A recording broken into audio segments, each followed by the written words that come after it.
Joining us now is the Wedbush analyst who made the call, Nick Setyan. He has a $980 price target on Chipotle. That is a 15% upside from where shares are trading right now. What's going to take it there, Nick? Well, continued comp momentum.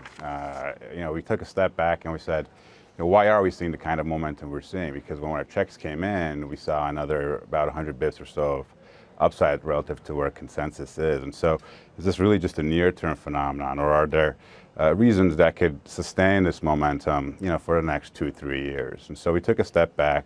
We looked at the digital opportunity. We think Chipotle can exit 2021 at a 30% plus type of digital mix. And if we're right, that's mid-single-digit comps for the next couple of years, and that's before a couple of other important layers. Number one, new product introductions. Number two, the throughput initiatives, each of which could add another 2% or so to comps each year for the next couple of years. Explain to me why digital is such a potent profit driver, not just for Chipotle, but for other companies, whether it's Starbucks or what have you. And I'm asking because I'm wondering whether the digital user is just an existing customer who has discovered the digital app and likes it and therefore might be more inclined to patronize Chipotle more often than she or he might otherwise do it, or is it a wholly new customer that it attracts? Tell me why it is such a potent driver. Well, it's both. The way Chipotle rolled out its loyalty, bottom line is for every 7 to 8 digital transactions, approximately 11 to 12 transactions within the store, there's a difference in average check there. But you get a free burrito, basically, for every 11, 12 times you go to the store, or 6 or 7 times you order something online to be delivered, or you go there to pick it up.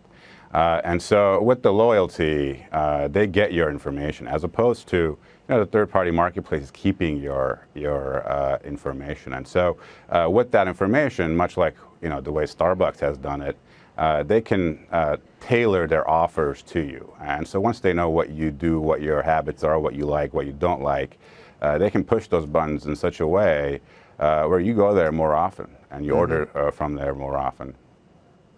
Nick, I'm just struck by the fact that you're neutral on the stock while it doubled, and now you're going to the highest price target on the street. Is there a little bit of catch-up here? Well, we were actually underperformed, truth be told. And so and then we went to neutral. And so, we kind of went over the reasons why we thought we were wrong. We really misunderstood the dynamics of the second make line. And so we thought even as the comps improved, the marginal dollars weren't going to be good as they were. And so we underestimated the economics of the second make line.